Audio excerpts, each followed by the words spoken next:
Cristiano Ronaldo की जीवन की सच्ची कहानी। अगर कहानी पसंद आए तो वीडियो को लाइक एंड सब्सक्राइब करें। वह युवा है, वह प्रसिद्ध है, वह एक फुटबॉल सुपरस्टार है। वह है क्रिस्टियानो रोनाल्डो, एक प्रसिद्ध व्यक्ति और एक सामान्य इंसान। क्रिस्टियानो रोनाल्डो का जन्म 5 फरवरी 1985 को पुर्तगाल के पश्चिमी तट से दूर एक छोटे से द्वीप फंचल, मदीरा में मारिया डोलोरेस डॉस सेंटोस एवेरो और जोस डेनिस एवेरो के परिवार में हुआ था। उनकी मां एक रसोइया थी और उनके पिता एक नगरपालिका माली थे। क्रिस्टियानो को उनका दूसरा नाम रोनाल्डो तत्कालीन अमेरिकी राष्ट्रपति रोनाल्ड रीगन के नाम पर मिला, जो उनके पिता के पसंदीदा अभिनेता थे। वह एक बड़े परिवार का सबसे छोटा सदस्य है, एक बड़ा भाई ह्यूगो और 2 बड़ी बहनें इल्मा और लिलियाना कैटिया। उनकी परदादी इसाबेल दा पेडिट केप वर्डे से थी। रोनाल्डो एक बड़े पैमाने पर मजदूर वर्ग के इलाके में पले बड़े। उनका घर एक छोटी सी टिन की छत वाली झोपड़ी थी जो समुद्र के किनारे थी। उनका शुरुआती जीवन कठिनाइयों से भरा था। 2005 में उनके पिता की मृत्यु के बाद रोनाल्डो की मां एक रसोइया और सफाईकर्मी के रूप में काम करती थी। फुटबॉल में पहला कदम 8 साल की उम्र में उनके पिता शौकिया टीम एंडोरिन्हा में उपकरण प्रबंधक थे। ये क्रिस्टियानो का पहला प्ले क्लब है।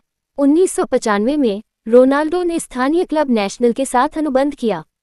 उस उम्र में भी रोनाल्डो को पहले से ही एक घटना के रूप में पहचाना जाता था, एक बच्चा जो खेल के दौरान खाता, सोता और पीता था। खिताब जीतने के बाद रोनाल्डो स्पोर्टिंग सीपी के साथ 3 दिवसीय ट्रायल पर गए। क्रिस्टियानो रोनाल्डो ने 2001 में स्पोर्टिंग पुर्तगाल के साथ करार किया।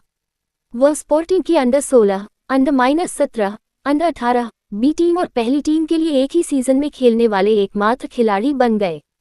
2003 की गर्मियों में रोनाल्डो ने मैनचेस्टर यूनाइटेड के खिलाफ मैच में गेंद के साथ अपने कौशल से सभी को चौंका दिया। रोनाल्डो को बार्सिलोना ने मैनचेस्टर यूनाइटेड द्वारा दिए गए 15 यूरो मिलियन से कम में पेश किया था, लेकिन कैटलन क्लब उस समय उन्हें वहन नहीं कर सका क्योंकि क्लब ने पहले ही अपना बजट अन्य खिलाड़ियों पर खर्च कर दिया था। 2003 की गर्मियों के अंत में क्रिस्टियानो रोनाल्डो को मैनचेस्टर यूनाइटेड में 12 यूरो मिलियन से अधिक की कीमत पर स्थानांतरित किया गया, जो उनकी उम्र के किसी खिलाड़ी के लिए रिकॉर्ड शुल्क है। वह इंग्लिश क्लब में पहले पुर्तगाली खिलाड़ी हैं।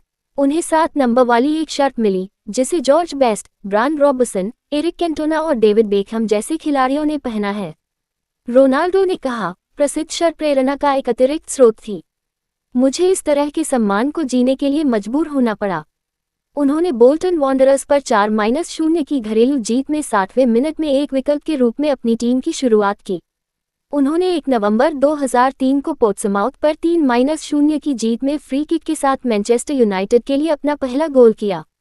रोनाल्डो इंग्लिश क्लब में कब तक हैं? उन्होंने यूनाइटेड का 1000वां प्रीमियर लीग गोल किया। उन्होंने सभी प्रतियोगिताओं में 10 गोल किए और प्रशंसकों ने उन्हें 2005 में पहली बार FIFPro special young player of the year पुरस्कार के लिए वोट दिया। रोनाल्डो ने मैनचेस्टर यूनाइटेड की विगन एथलेटिक पर 4-0 की फुटबॉल लीग कप फाइनल जीत में तीसरा गोल किया और इससे उन्हें इंग्लिश फुटबॉल में दूसरी ट्रॉफी मिली।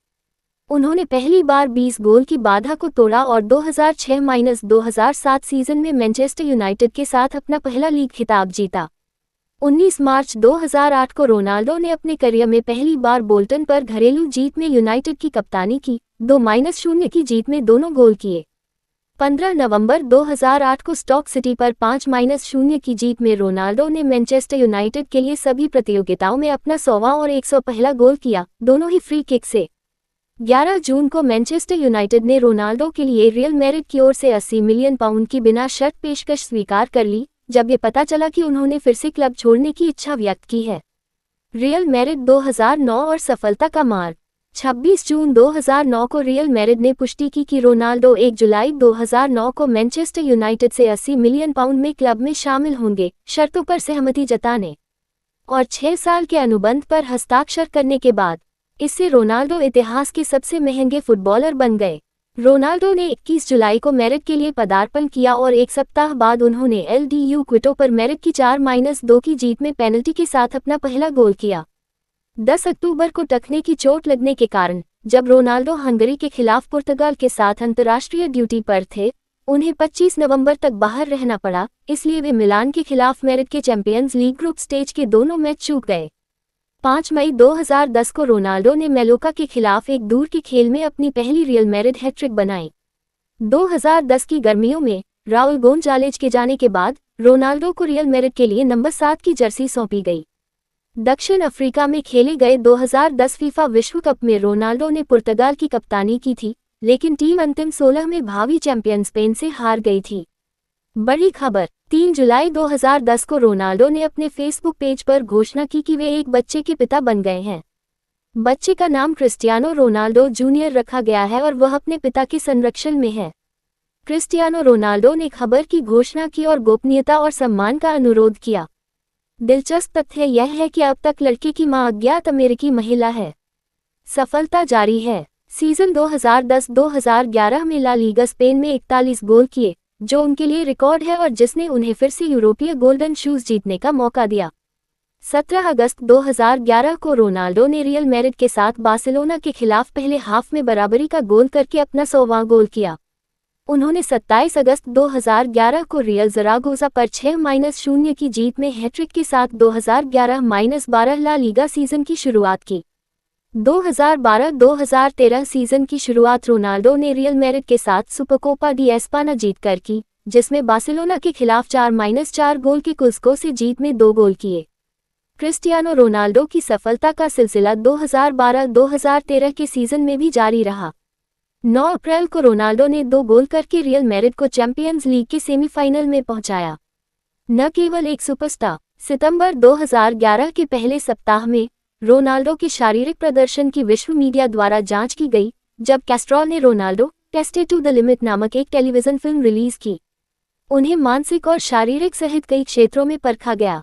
उसके बाद के हफ्तों में फिल्म और डॉक्टरों के निष्कर्षों ने दावा किया कि रोनाल्डो दुनिया के सर्वश्रेष्ठ एथलीटों में से एक हैं, जो फुटबॉल में उत्कृष्ट हैं और लगभग हर अन्य श्रेणी में उत्कृष्ट हैं। जब सुनामी ने दक्षिण पूर्व एशिया को प्रभावित किया, तो क्रिस्टियानो जरूरतमंद लोगों की मदद करने के लिए इंडोनेशिया गए। उन्होंने चैरिटी के लिए धन जुटाने में मदद करने के लिए कुछ सामान नीलाम कर दिया। उन्हें भविष्य में और अधिक चैरिटी परियोजनाओं में शामिल होने की उम्मीद है, क्योंकि उनका मानना है कि उनकी स्टार हैसियत उन्हें मदद के लिए दूसरों तक पहुंचने में मदद करेगी। क्रिस्टियानो रोनाल्डो ने 7 वर्षीय इंडोनेशियाई लड़के को इंग्लैंड लाने की पेशकश की है, जो हिंद महासागर में आई सुनामी के बाद 3 सप्ताह तक अकेले जीवित रहा, ताकि वह रेड डेविल्स की कार्रवाई देख सके। उन्होंने रविवार देर रात SIC टेलीविजन से कहा, जब हालात शांत हो जाएंगे तो मुझे उसे अपने साथ कुछ दिन बिताने के लिए आमंत्रित करने में खुशी होगी, या तो मेरे घर पर या किसी होटल में, ताकि वह मैच देख सके।